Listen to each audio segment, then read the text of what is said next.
Assalamualaikum warahmatullahi wabarakatuh.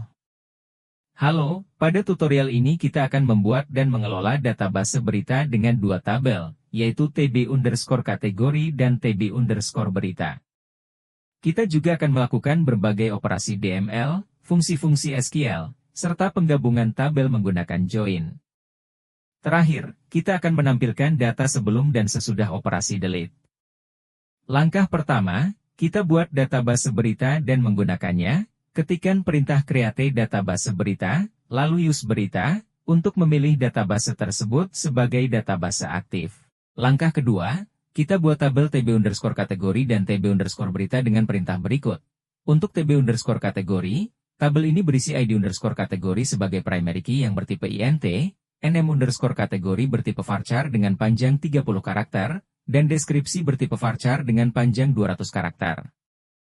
Untuk TB_berita, tabel ini berisi ID_berita sebagai primary key yang bertipe INT, ID_kategori sebagai foreign key yang menghubungkan ke tabel TB_kategori, lalu ada judul, headline, isi, pengirim, dan tanggal. Langkah ketiga, kita memasukkan data ke tabel-tabel ini. Kita mulai dengan memasukkan data ke TB_kategori menggunakan perintah insert into. Lalu, kita tambahkan data ke TB_berita dengan menghubungkannya ke salah satu ID_kategori. Selanjutnya, kita coba operasi update untuk memperbarui data di tabel TB_kategori, dan menggunakan perintah select untuk menampilkan data yang ada di TB_berita. Setelah itu, kita coba menggunakan beberapa fungsi SQL. Fungsi concat untuk menggabungkan kolom judul dan headline, fungsi lower untuk mengubah teks judul menjadi huruf kecil, dan fungsi count untuk menghitung jumlah berita per kategori. Selanjutnya, kita akan menggabungkan tabel TB_kategori dan TB_berita menggunakan inner join untuk menampilkan judul berita beserta kategori beritanya. Kita juga akan menggunakan left outer join untuk menampilkan semua kategori, meskipun belum memiliki berita.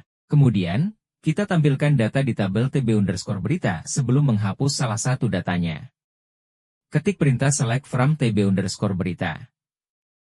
Setelah itu, kita lakukan delete untuk menghapus berita dengan ID_berita tertentu. Misalnya, delete from TB_berita where ID_berita 1. Terakhir, kita tampilkan kembali data di TB_berita untuk memastikan data sudah berhasil dihapus. Semoga bermanfaat. Wassalamualaikum warahmatullahi wabarakatuh.